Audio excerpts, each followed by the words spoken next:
Well, it's 2:00, and I'd like to call the Building and Grounds Committee meeting to order. I'd like to give a warm welcome to Lois Stanley, who has joined UVA as the Senior Vice President for Operations. She has quite a job. She'll oversee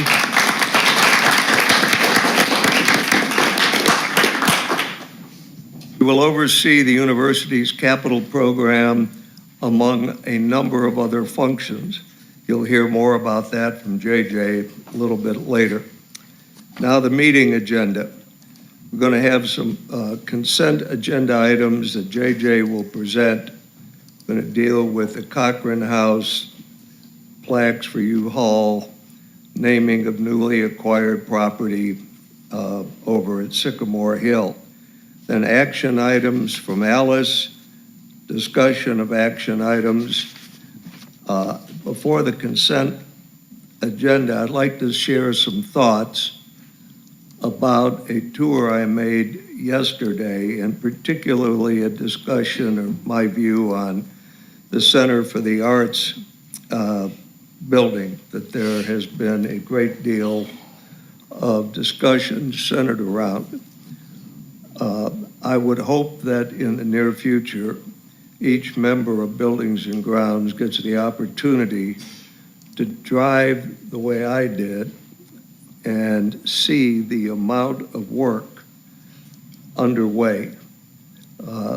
It kind of reminds me of a town in Texas that's coming out of the ground from dirt to a city in a couple of years. So, Don, I don't know how if everyone needs to meet Don. Don we've got more cranes in the air than we do in Houston. I thank you and Alice for taking me around yesterday, and a big thanks for the work that you're doing, for sure. Thank you for both of us. Quite amazing at a university as that much going on.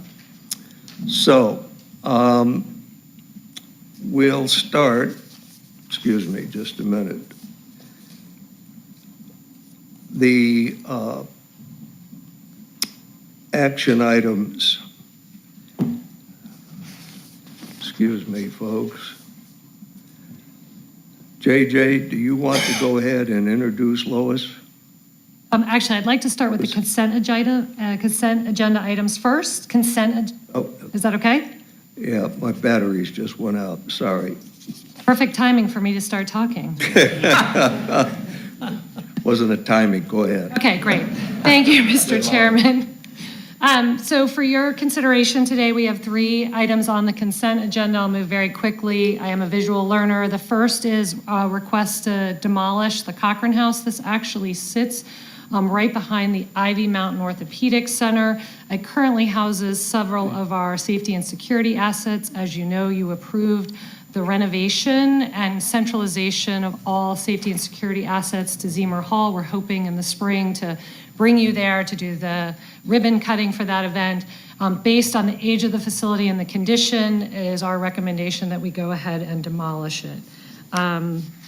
It has a series of both environmental and structural issues. I'm going to go right through the 3 consent items, and if there are any questions, please stop me. The next item is approval of the University Hall Commemorative Plaque. By way of background, we demolished this facility in 2019. For those of you that are Star Wars fans, it literally looked like the Millennium Falcon going down. We have video if any of you are still interested. To proceed with the demolition in 2019, though, the Department of Historic Resources required us, 1, to do comprehensive documentation, which Alice's team completed in 2018, and the second was to do a commemorative plaque. The installation of the plaque is within the athletics master plan, and the plaque will be placed along the athletics promenade, as shown in the right bottom part of the slide. All of this was vetted by the namings committee as well. The last one, and again, A deep thanks to many members of the board. We were successful on August 1st in the acquisition of the formerly known FEI property. If you drive by it now on 29, you will actually see. I'm in surround sound now. Amazing. Okay, so just by way of background, we did acquire it August 1st. We have taken possession of the property. We went through a process by sorting out a name because formerly FEI just didn't ring true to us. So temporarily, we went through the namings committee and we'd like to name it Sycamore Hill. Obviously, we'll have a donor opportunity in the future. Sycamore Hill was the chosen name because A, there are mature sycamore trees on the site, and it went through the namings committee and this was the name that was recommended. Those are the three items. If there are any questions, happy to take them. We do plan to ask the board to come and tour Sycamore Hills, if you approve the naming today. In the spring semester, we are doing some minor repairs, upgrading some of the safety, security, IT assets. As you know, it will be home for SCPS and starting with the criminal justice program, as well as our ROTC program in spring semester. So very excited. We have something later to talk about with respect to the city schools. As you know, they were disappointed in not getting this facility, but I think we found a wonderful win-win in working with the board and the leadership at UVA. But I'll stop there. These are the three consent items. Chairman, we would like a motion to approve the three consent items. We have a motion to approve the consent agenda. Second. We have a second? Motion and a second. All in favor say aye. Aye. Opposed? Thank you. Great. So next up, I'm going to turn it to the architect, Alice Raucher, and I'm going to run down the clicker as well. I have one. You got one. Oh, wow. Great. All right, so thank you, JJ. Thank you, Mr. Chairman, and good afternoon, everyone. The first item for your approval is the concept site and design guidelines for the School of Data Science Entrepreneurship Building. So as you may know, we've been working on the development of the Emmet Ivy Corridor since the Board of Visitors approved the framework plan in 2016. Since then, we've brought a few projects proposed for this site to the board for approval, and for each project, we first ask for approval of its concept site and design guidelines. In 2019, you approved the site for the first project on the parcel, which was the School of Data Science, which opened in the spring of 2024. This past June, you approved a new project for the School of Data Science Entrepreneurship Building, and we're proposing Site 1B of the Emmet Ivy Corridor for the project, as shown by the orange rectangle on the site plan. This site is directly west of the existing building, which will allow a physical connection to the school and is appropriately located in the Discovery Nexus, as described by the Emmet Ivy Task Force's report of 2019. In addition to the connection to the school, this site will allow the building to have a public face both on Ivy Road and the pedestrian promenade along the landscape linear green on the interior of the site. So I'll be bringing a proposal for the schematic design of the building to you at a future date, but for now, Mr. Chairman, I'd like to ask for approval of the concept site and design guidelines for the School of Data Science Entrepreneurship Building. Do we have a motion? Also move. Second? Second. Thank you. All in favor signify by saying aye. Aye. Opposed? Go ahead, please. Many thanks. So now the second item for your approval is the schematic design for the Center for the Arts. So for those of you who haven't been following this saga for years, and for those who have, I thought I'd just touch on this timeline to show how engaged stakeholders have been and how many milestones we have achieved to get us to this presentation to you today. This doesn't acknowledge the decades of studies that were conducted for a home for the arts on this parcel that predated the Ivy Corridor Framework Plan. This project got a jump start when the Cornell Foundation generously funded a study for the Performing Arts Center in 2018, which coincided with a study to co-locate our teaching museums as proposed by the college's arts program's Vision and Playbook in 2017. There had always been projects on the capital plan for an addition to the Bailey Building to enlarge the site for the Fralin Museum, as well as a new building on Culberth Road to house the music department. both difficult projects to construct and thus never got much traction. With the approval of the Ivy Corridor Framework Plan, the proposal for a creative arts nexus on this prominent site, and the generous gift of Tessa Ader for a new performing arts center, we began this project for the University of Virginia Center for the Arts. So I realize with all the construction going on, it's hard not to know where the Emmet Ivy Corridor is. And of course, you did just approve the site for the SDS Entrepreneurship Building, but this location plan shows the site for the Center for the Arts, which is highlighted in orange, in a broader context. It's part of the 14-acre development that is situated down University Avenue from the Rotunda and the Academical Village, which coincidentally happens to also be roughly 14 acres. So this eastern end of the Emmet Ivy Corridor is not only a prominent location along Emmet Street, but it's also provides an appropriate visual connection back to arts grounds. And you, of course, know the full master plan of the Emmet Ivy Corridor that the board approved in 2016 and the projects that are either existing or in various stages of construction. The framework plan was designed with parcels framing a working landscape that collects stormwater for the district and links building with the 20-foot wide pedestrian promenade that you see highlighted by the yellow arrow. In June of 2024, the BOV approved the site for the new Center for the Arts, which will be home to the Tessa and Richard Ader Performing Arts Center, the Fralin Art Museum, the Kluge Gallery, and the college's Department of Music. While an important site for an important program, this building will also be part of an ensemble of buildings that are intended to create a collective sense of community, offering shared resources and building on our tradition of buildings and mixed uses in a harmonious relationship with the landscape. So this long section through the site looking north puts all the buildings on the Emmet Ivy Corridor in the context with each other. It's important to remember that there's another layer of buildings along Ivy Road that are not shown here, including the School of Data Science and the Entrepreneurship Building. This section begins at the left with the 11-story private development on the corner of Copley and Ivy Road, then moves to the right, our upper-class student housing, the Karsh Institute of Democracy, the Virginia Guest House, the proposed Center for the Arts, and the proposed private hotel development across Emmet Street before ending on the right in Culber Theater across from Cars Hill Field. The facade of the Center for the Arts is designed to tie into the horizontal datums created by the Karsh Institute and the Virginia Guest House, with the brick mass of the center stepping down towards Emmet Street and the large window of the Performing Arts Center centered on the pond and the open landscape. All the buildings on the Emmet Ivy Corridor have been designed with a transparent, welcoming ground floor to connect interior public spaces within the exterior pedestrian promenade to create a safe, active district.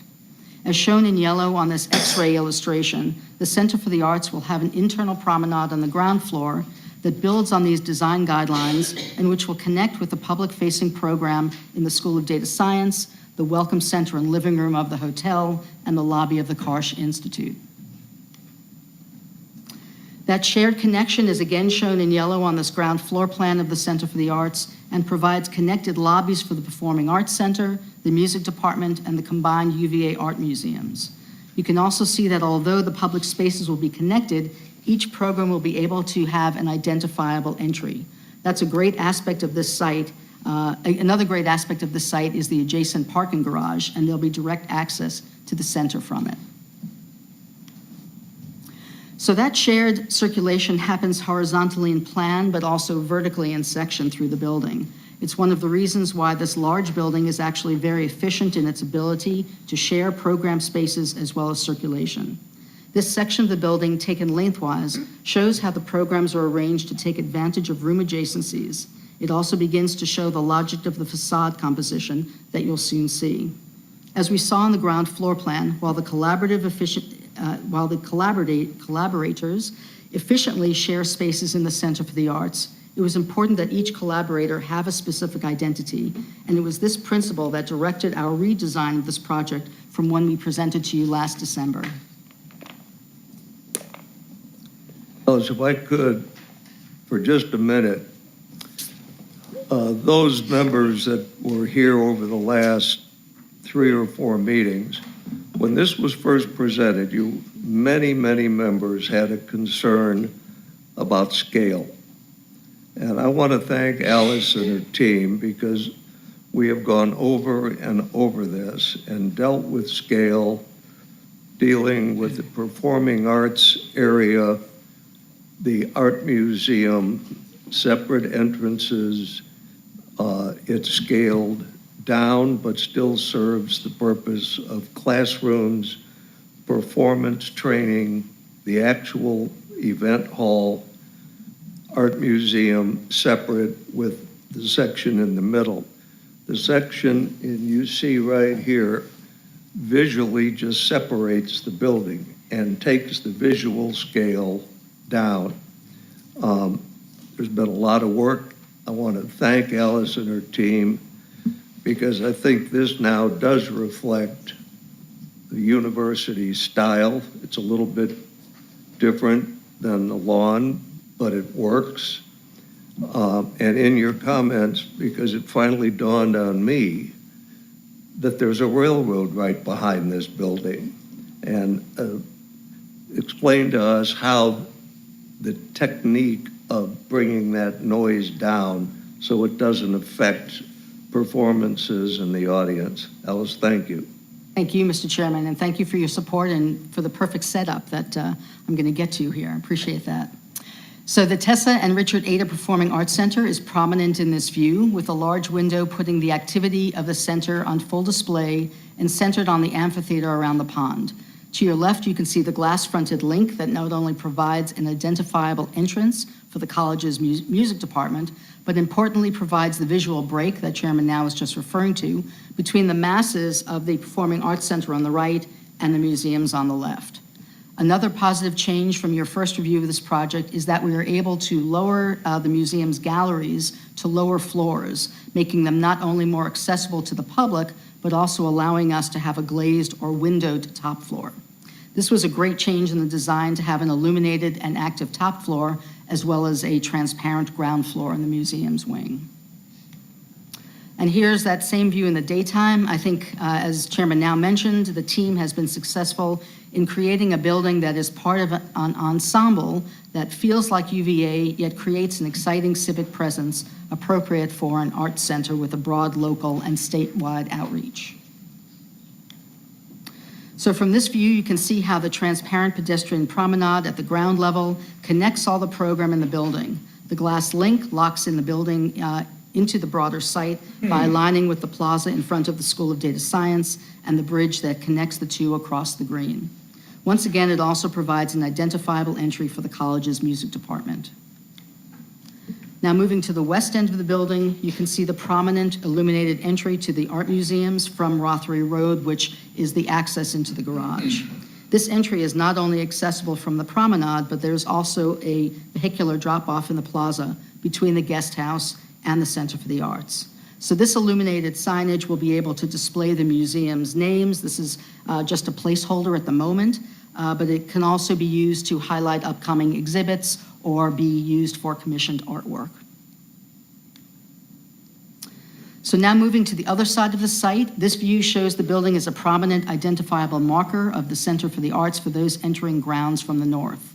It also shows the city's smart-scale pedestrian improvement along Emmet Street and the proposed pedestrian tunnel through the railroad embankment that will hopefully be under construction in the next few months.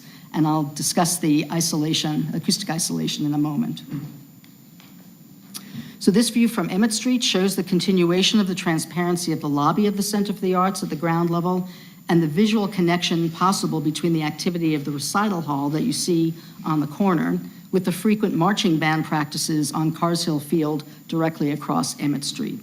This is also the location for the bus drop-off, the ramp up to the pedestrian promenade at the stone wall, and the stage door entry on the right.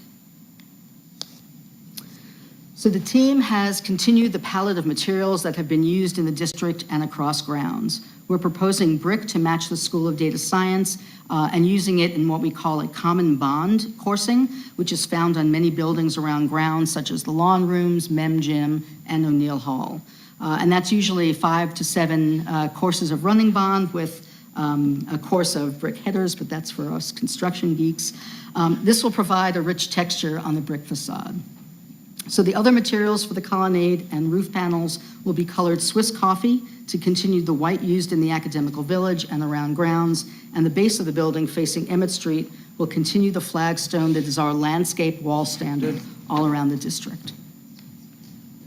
So just a few more views to put the building in context. This one from Culberth Road on Arts Grounds to show the life and civic presence that the Performing Arts Center will bring to this prominent location.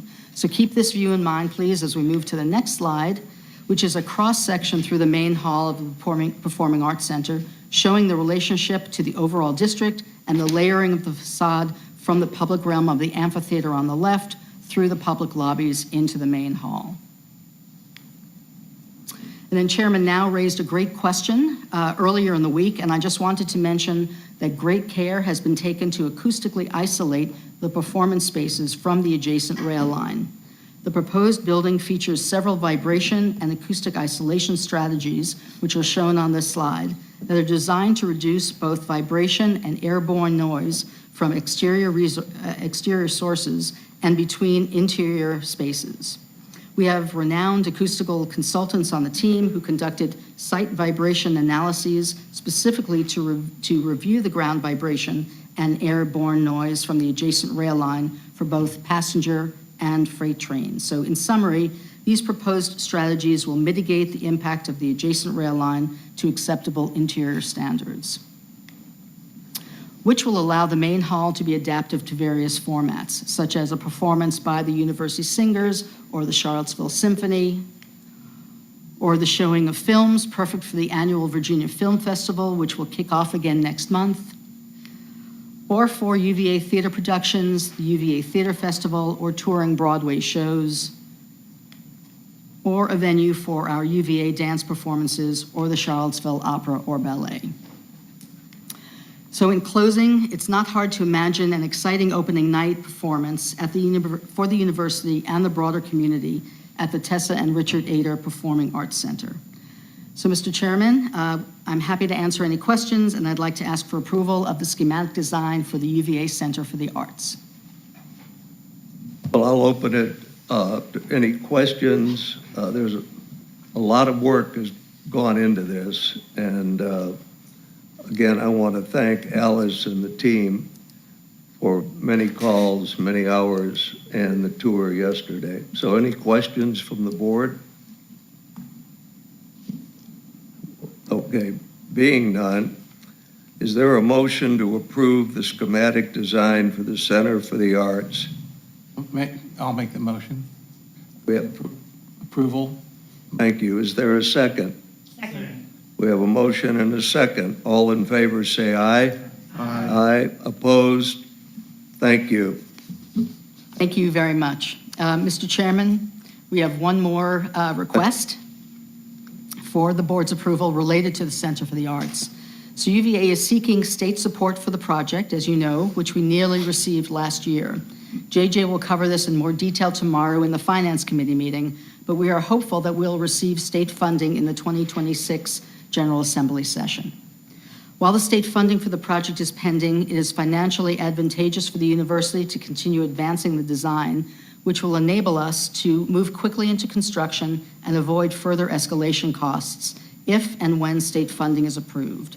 So to support continued planning and design efforts, we request the board's approval for additional authorization of up to $5 million for the project. To date, planning and design work has been funded by the large philanthropic gift of $50 million for the project. If the board approves this additional authorization, that gift will continue to support these efforts.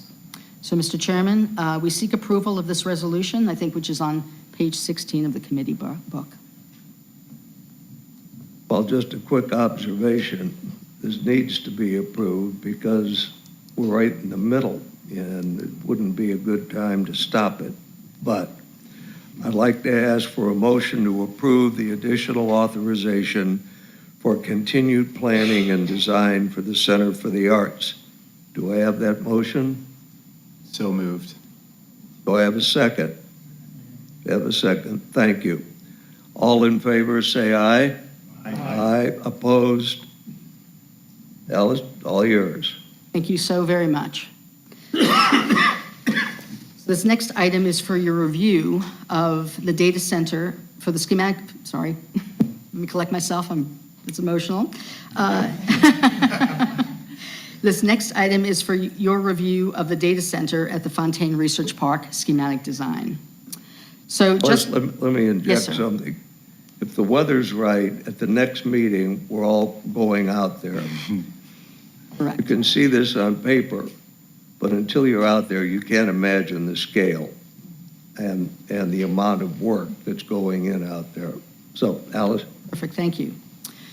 So just to introduce the site for the Research Data Center, the Fontaine Research Park is just across Fontaine Avenue from West Grounds and near UVA Engineering and the health system. In September of 2018, the Board of Visitors approved a long-term master plan to guide near-term and long-term development of the research park. Over the past few years, the board has approved the sites for the Manning Institute of Biotechnology, the parking garage, the central energy plant, and improved roadway infrastructure, all of which are currently under construction or nearing completion.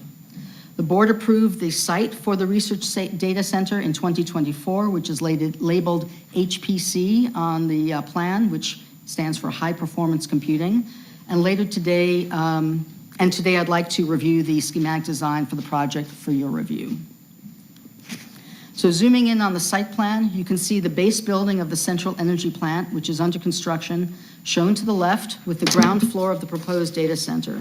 The data center will begin with 2 megawatts of computing capacity, with the ability to grow to 16 megawatts to support the Institute of Biotechnology and future buildings at Fontaine and provide world-class research opportunities for the university.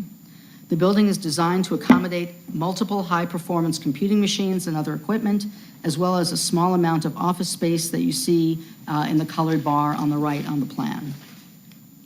So as we began thinking about a new research data center, not only did it make sense to locate it within our research park, but there was also an opportunity to locate it adjacent to our new zero combustion central energy plant. So here's an aerial view looking towards the energy plant, which is under construction, and the existing 500 Racy Hunt Drive building, which is on the right. And through the magic of Photoshop, here's the same view with the proposed data center. The facility is strategically located adjacent to the central energy plant to take advantage of industry-leading energy efficiency opportunities. Proximity to the energy plant allows it to leverage the data center's hot water output to meet park-wide heating demand. So this design illustrates, this slide, I should say, illustrates how the data center receives cooled water from the energy plant and returns waste heat back to the plant to be used for hot water heating for all buildings. The black dots represent the 100 geo-exchange wells servicing the energy plant. So the design of the data center itself is meant to complement the design of the energy plant as well as draw upon the existing materials of the adjacent buildings at Fontaine, specifically using brick and glass to denote the people space of the building and the zinc panels to clad the machine hall. Chairman Now has already suggested that the team look at continuing the brick around the full facade, much like the way you'll see in this next elevation. So as you can see, this north elevation continues the use of brick and glass at the pedestrian level and identifies the second floor level or the roof level through the use of the zinc cladding. So these materials are found on adjacent buildings at Fontaine, where the brick and precast concrete are used on the exterior walls, and zinc panels can be found on roof screens at the mechanical penthouses all around the park. So one last rendering view looking south towards the central energy plant in the distance. I'd appreciate hearing your comments, and we'll bring this design back to you at a future meeting. Mr. Chairman? Thank you. As I said, weather permitting, we'll be going out there in December. Till you see the scale of the work, it's difficult to see it comprehended on slides. That's okay. There's no motion. I'm just requesting feedback. Yeah, I'm going there. Do we have a motion to approve the continued planning and design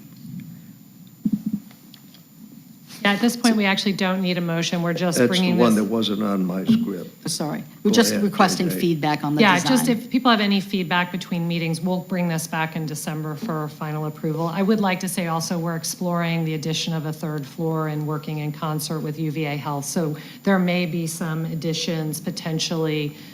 So again, anything between meetings, let us know if you have any comments, questions, or concerns. Otherwise, we'll bring it back for approval in December. So Chairman, are you okay if I keep going? Go Okay, ahead. great. So Alice, thank you and your team for this incredible work. What we'd like to do next is to share some, oops. I think I'm- Oh, you're in charge. Yeah, Okay, you're sorry. driving. One more Perfect. time. Just one more brief report. So for this report, I'd like to give you a brief update on two university properties. The first, the former Executive Institute, and the second, Oak Lawn. I know JJ touched on this, so I'll go through this very quickly. As you're aware, this past February, the Federal Executive Institute was eliminated by executive order. Operations ceased, and the buildings were vacated later that month. The university put forth an application to use the site for a combination of ROTC and public safety programs within the School of Continuing and Professional Studies. The site is approximately 13 acres, and there are 5 buildings with 88 guest rooms, 11 classrooms, conference spaces, areas, and dining rooms for a total of 92,000 square feet. The property was conveyed, as JJ mentioned, to UVA on August 1st, and a working group with key stakeholders across grounds have been on site and meeting regularly to facilitate all aspects of operations and programming, including initial security and technology operations, space planning efforts, etc.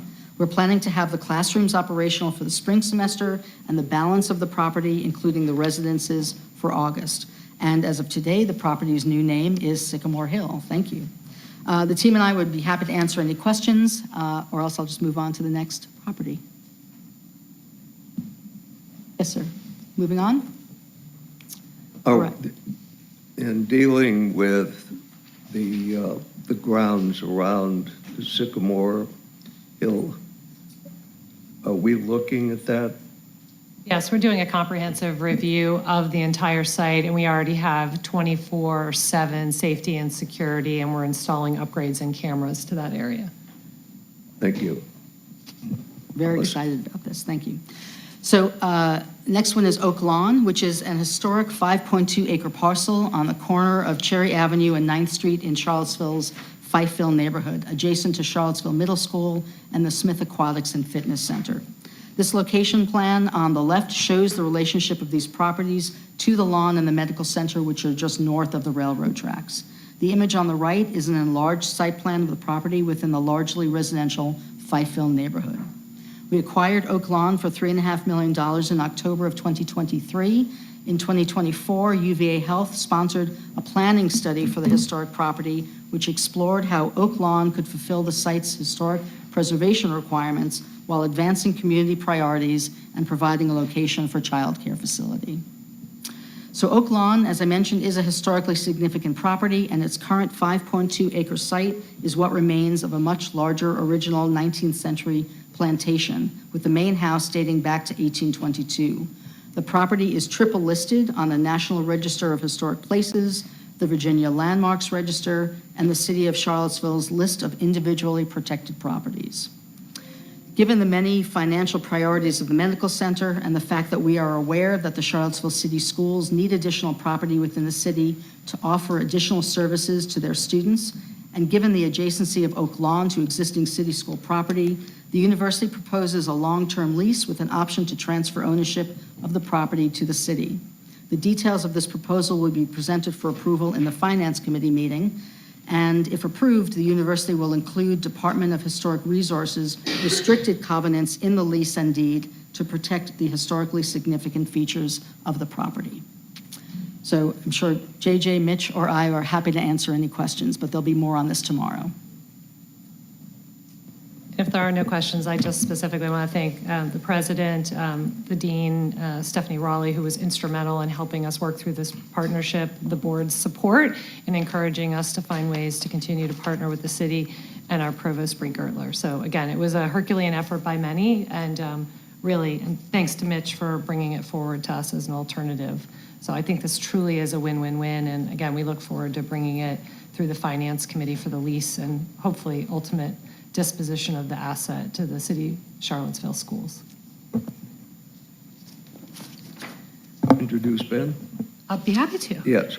Okay, so next up is Ben, and you will, Hayes, who is our building official for the university. I cannot tell you how extraordinarily lucky we are to have Ben on the team, and that as a Tier 3 university, which means we have the greatest autonomy in the Commonwealth, we are allowed to have our own building code official and team on site working with us hand in hand through, as you heard earlier, a $2 billion active capital construction plan right now. I've worked at other institutions where that's not the case, and I can simply tell you Ben and his team are incredibly talented, and it's incredibly both efficient and effective to have your own university building official with you day in and day out. So without further ado, Ben, take it away.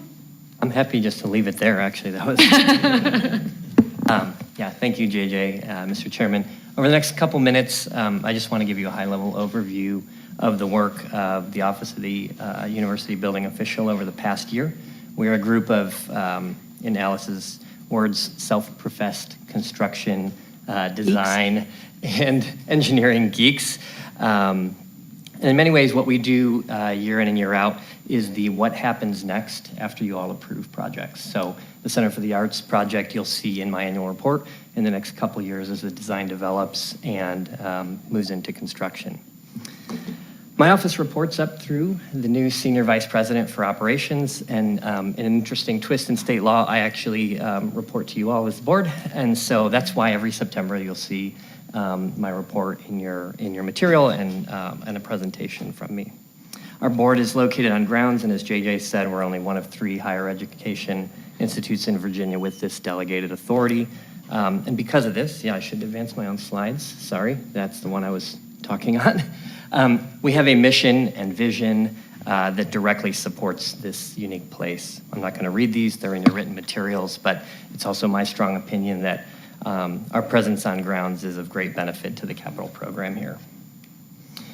The core of our business is the review of technical submittals and like this one here, I'll get into that in a minute, as well as the inspection of buildings under construction. So during many of the Buildings and Grounds committees, you review, like today, the exterior massing, materials, siting, layout of buildings to make sure they fit into the context of this place. After your approval, my team, we begin reviewing all the mechanical, the electrical, architectural, fire alarm, stormwater, sprinkler, accessibility, cranes. Actually, we review the cranes as well to try to make sure they won't tip over. Everything behind that exterior.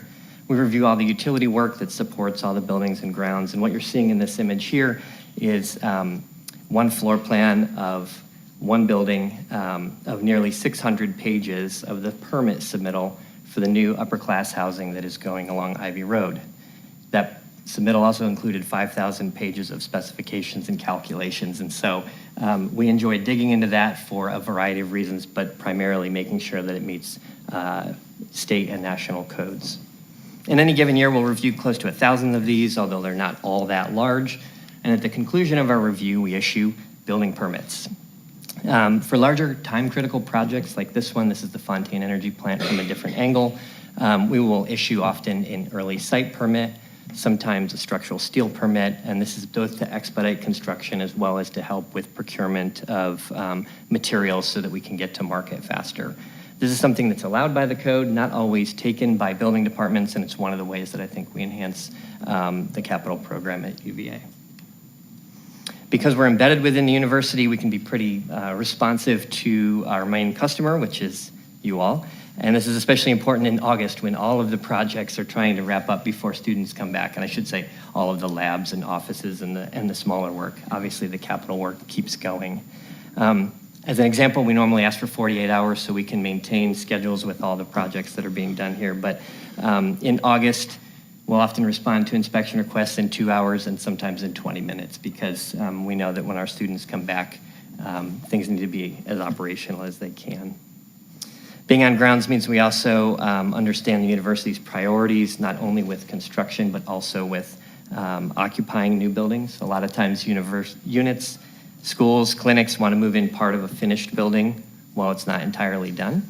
And we've gotten really good at evaluating projects for partial occupancy as long as the right life safety controls are in place. This is, of course, Shumway Hall, which received full occupancy in spring of this year.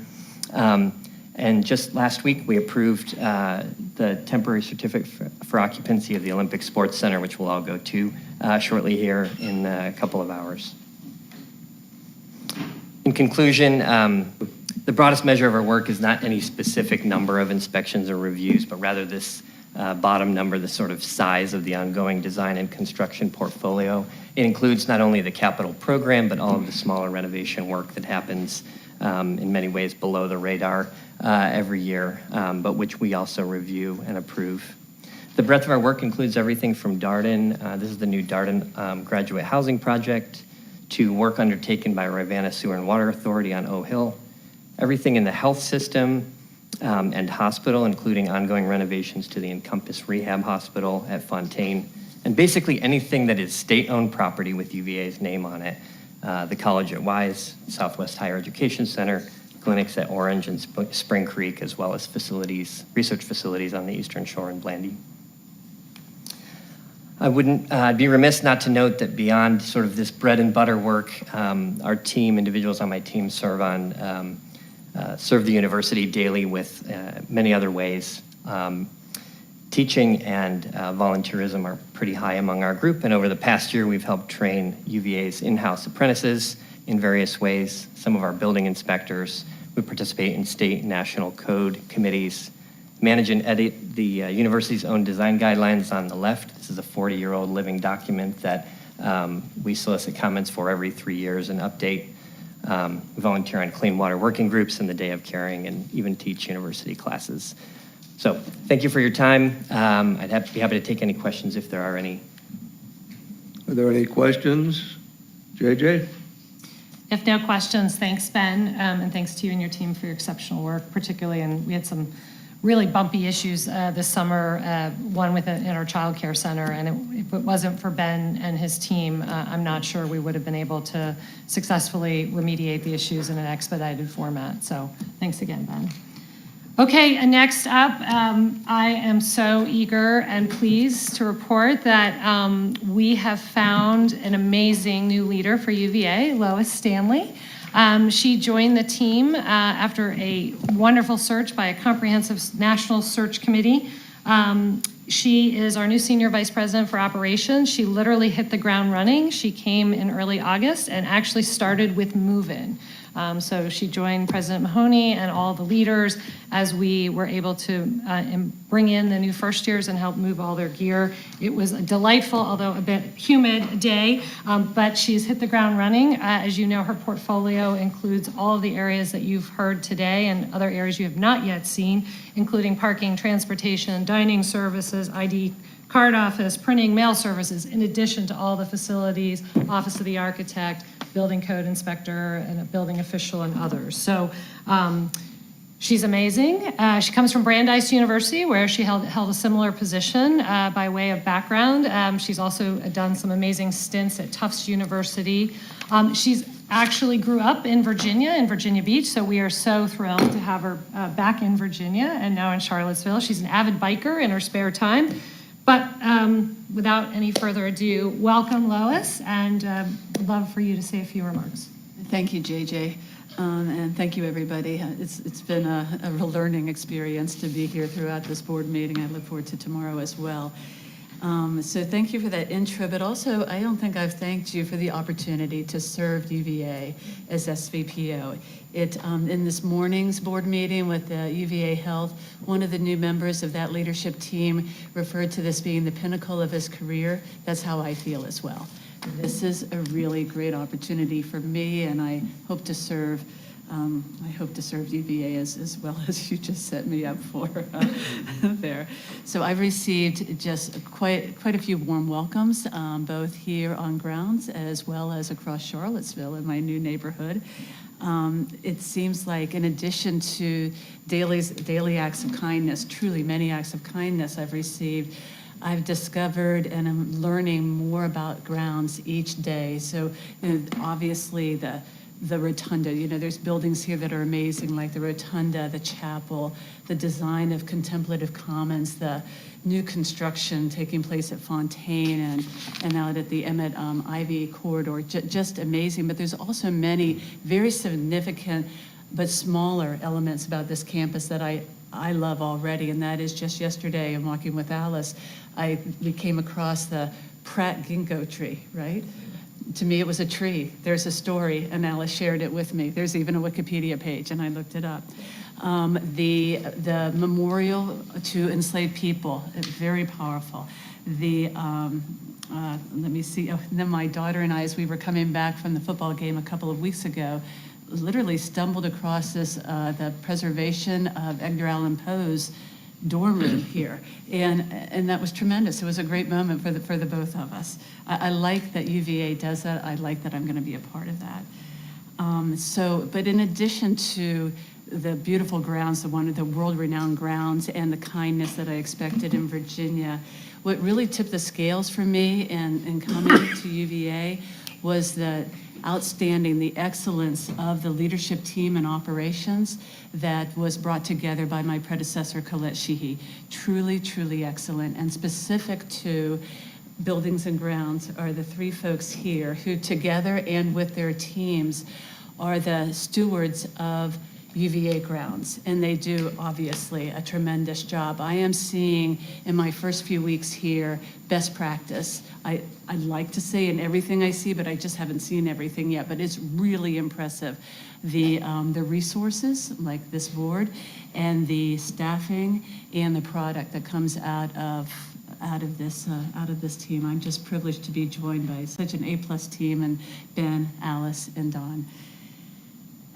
In fact, we'll be able to show off their work in upcoming meetings. As Chairman Now was referring to, we expect to be able to do tours of upcoming capital projects and in-process capital projects. And those will be, as I said, at upcoming board meetings. So with that, I'm looking forward to meeting all of you. I've met a few of you today and in the last week or so, and working with you as the SVPO. Thanks. I just wanted to say, on behalf of myself and Dr. Okonkwo, we love having another Virginia Beach native on and Lois and I determined at lunch that we're both proud alumni of Lynn Haven Junior High School on Old Donation Road in Virginia Beach. Well, now you brought up Virginia Beach, I think that everybody in the room should know that when you were 18 years old, you did not understand that Charlottesville's closer to Virginia Beach than Blacksburg. Yeah, that must have been the new math of that time. And she did confess that when it comes to the game, Turn it over to she's Don. going to root for her alma mater. Orange. Don, why don't you bring us up to date on the cranes? No. Thank you, Chairman. Now, we'll take it. We're out of time. I recognize that, so we'll move through this quickly. And are we not? You have a half an hour, Don. We got plenty of time. Don't give him half an hour. Okay, then. So, Chairman, now, do much appreciate your comments earlier about the amount of work that's going on right now. And really, a lot of thanks to our UVA teams, as well as our design and construction partners along the way, too. I'd like to take the opportunity right now to introduce Mark Stannis, our Director of Capital Construction Renovation.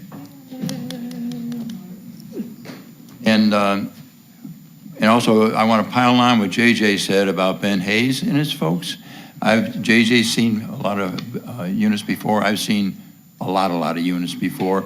And there's none that have matched Ben and his team in attitude and in having a really positive impact on our processes. They're enablers, not regulators. And it's been so very helpful. And they also, with their inspection, ensure that we get a quality product, because we cannot turn it over to just the practitioners, the contractors and all, to ensure a quality product. Ben's people ensure the quality product. So, going through this, we're going to talk about 8 projects, 3 on Ivy Corridor, they're in the yellow, 3 down south at the Fontaine Research Park, and 2 at North Grounds. In total, those account for about $1.2 billion in total project value. You'll notice as I go through, I'll mention completion times. They are all going to be complete by the end of 2027. We'll start in Ivy Quarter. You saw the renderings and Alice provided before, and this is a similar shot looking west from Emmet Street. You can see the completed School of Data Science on the left, and toward the right, going down the corridor, is the Virginia Guest House, and beyond it, under construction, is Karsh. These drone shots are about 2 weeks old, and if you've been by there, as John was yesterday, a lot of progress has been made in the last 2 weeks. The Karsh Institute of Democracy, you can see the precast going up on the outside. It will be complete by the end of calendar 2026, or just a little bit over a year from now. And the Virginia Guest House, it's going to be complete just after the first of the year, January, February timeframe, aligned with the intent of the UVA Foundation and their operator to open it for business. And we're communicating, Mark and his people are communicating closely with them all along the way. And this is two shots of the site of the upper class housing on the west end of Ivy Corridor. The picture on the right, you can see it between Virginia Guest House and Karsh, is the one building, Building E, coming up out of the ground. Then on the left is a site for the other two buildings actually connected, buildings F and G, that will go along the railroad tracks and then come down along Copley. And across the road, across Copley, you can see the construction of the Bloom. That's the up-campus development project that's going to have some 630 rooms, something like that. So ours here at Ivy Corridor slated to have 780, I said rooms, I meant beds, 780 beds. So if you combine that with what you're going to see in a minute at Darden, plus the two proximate developer properties, this one and the Verve over at Stadium and JPA, there's a total of about 3,000 beds scheduled to come online for 2027, for the academic year 2027. Then out of North Grounds parking garage. We were by that yesterday, and it's making just great progress.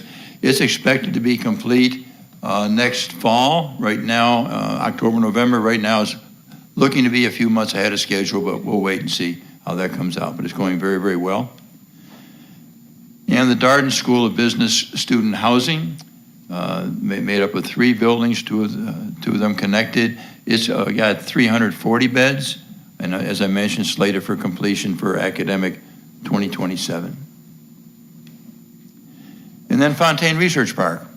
This is looking north. You can see the Spine Road coming in down the center from Fontaine Boulevard. And you can see the garage, New Fontaine Garage at the left, and the Biotech Institute on the left as well. The garage, 1,200 cars. It opened yesterday. Yeah, it opened yesterday. And that's, if I remember, Mark, that's 2 months ahead of schedule? 2 months ahead of schedule. Yeah, 2 months ahead of schedule and well below budget as well. It was a very successful project. And the Manning Institute of Biotechnology, 350,000 gross square feet. The steel erection began March, April timeframe, and it will be complete with the topping out ceremony next month in October. And we'll begin the building envelope also about a month from now, and then begin the fit out of the interior space a year from now, and the phase 1 interior space will be ready for occupancy in the fall of 2027, the magic year. And the energy plant that was mentioned previously. You might remember when we presented this energy plan a couple of years ago, we talked about an initial cost premium with a 10 to 12 year payback because it was going to be combustion free. It's supported by heat recovery chillers, and as Alice mentioned, the geo-exchange wells to make it an all-electric plant. The plant is sized right now to be able to handle the Biotech Institute, but then for the future to also be able to be coupled up with the data center, as Alice talked about, as well as take over all the buildings at the Fontaine Research Park as their individual building systems live out their life. We'll turn around and hook them up to this plant. So at some point in time, not too distant future, maybe 10 or 12 years, the entire research park will be managed by this combustion-free energy plant. And And that's all I have. Thank you very much. Thank you, Paul. Don, to the board, any questions of Don? Can I ask one question? That Darden housing project, maybe this isn't a construction question, but maybe for JJ. Do you have to be a Darden student to live there? Like, for example, if a law student wanted to live there, is that a possibility or is it restricted? So preference will be given first to Darden students, but they do anticipate having additional occupancy. And then, obviously, given the proximity, the law school will probably be a priority. There's also joint MBA, Right. JD degrees, so they will also be preferenced. Okay, thanks. And a follow-up on Darden, while we were there yesterday, because I've talked to Don Ellis about this, there is a focus on security from the parking lot into the dorms. I want to thank you all for that, because that's the one element of risk. Don, to you and your entire team, it's just, to me, it's incredible how you're keeping so many balls in the air, let alone all the cranes in the air. And your legacy is all the buildings that are going up. So, on behalf of the committee, I say thank you to both you and Alice for doing all this. We're grateful. Are there any other issues before the committee? Being none, meeting's adjourned. Thank you. Thank you. Yeah, so we're going to take a break till 3:30 when we'll start academic and student. Ahead of schedule. Thank you. I was thinking, wow. to 2:45. No, you had lots of We filled up another half an hour. I'm relieved. Oh, because this, I used to, no, I used to walk. Thanks for your support. Every project we just. I said last week, it was significantly It's a better building. You been out there lately? I did, as has happened. Oh, and it goes all the way back to the corner. And the this is so railroad happy.